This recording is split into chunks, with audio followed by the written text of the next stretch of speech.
These are the top 5 full-size SUVs that you should be considering if you're at the Chicago Auto Show. There has never been a top 5 list without an honorable mention, and the honorable mention goes to the Nissan Armada. Now, they redesigned this car, and it looks great. There's a lot of question marks with this car, though. First off, is it a Nissan or is it a Honda?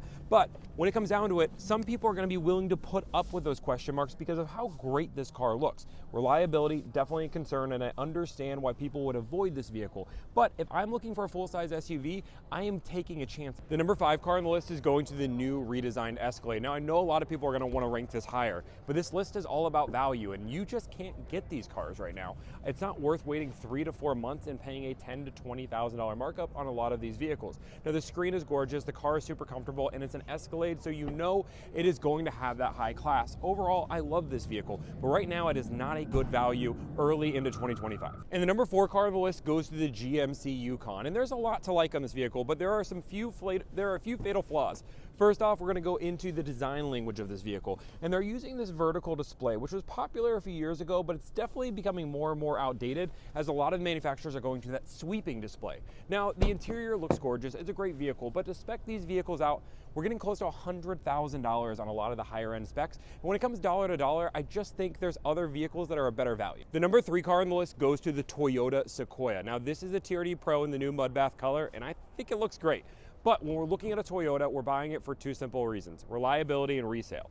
This car is going to get you to point A to point B. Now, the interior isn't anything crazy. It's not as comfortable and it's not as crazy as some of its competitors, but what it is going to do is guarantee you to get you from point A to point B every single time. The number 2 car goes to the fully redesigned Expedition, and there's so much to like here. Now, dollar for dollar, I think this is one of the best values out there, and this is the new trim level, the Tremor, which is supposed to give you that off-road feel. What I love is the screens, though. They do a 24-inch display up front and a 14-inch display in the middle, which really, I think, looks better than a lot of those sweeping displays we're seeing nowadays. Plenty of room in back, and when it comes down to the seats, these are some of the most comfortable seats that I've sat at the auto show. Overall, dollar for dollar, this is one of the best full-size SUVs you could buy on the market. And the number 1 vehicle on the list is going to the fully redesigned Suburban. Now, there is so much to like for this. First off, the price point.